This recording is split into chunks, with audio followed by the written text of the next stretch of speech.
नमस्कार दोस्तों, मेरा नाम है हिमालय सिंह और आप लोग देख रहे हैं आप सबका अपना यूट्यूब चैनल लंगड़ा न्यूज। और आज हम बात करेंगे भोजपुरी फिल्म पटना से पाकिस्तान 2 का फर्स्ट लुक पोस्टर रिलीज कर दिया गया है और बहुत ही शानदार फर्स्ट लुक पोस्टर रिलीज किया गया है, जिसको आप डिस्प्ले पर देख सकते हैं। इस पोस्टर में दिनेश लाल यादव कैदी के रोल में नजर आ रहे हैं, यानी हाथ में सिक्कड़ और बड़े बड़े बाल और दाढ़ी। पोस्टर से लग रहा है कि पाकिस्तान में दिनेश लाल यादव को कैद कर लिया गया है और एक कैदी के लुक में नजर आ रहे हैं।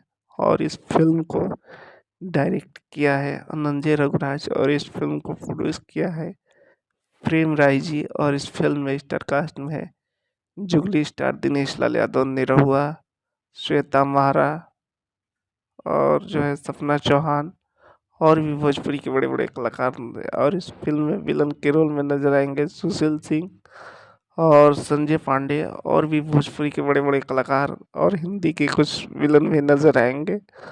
और इस फिल्म का ट्रेलर बहुत जल्द आप लोगों के बीच रिलीज किया जाएगा यूट्यूब पे। जैसे ही इसका रिलीज डेट आएगा आप लोगों को कंफर्म बता दिया जाएगा। तो आप लोगों को इस फिल्म का फर्स्ट लुक पोस्टर कैसा लगा कमेंट करके बताइए।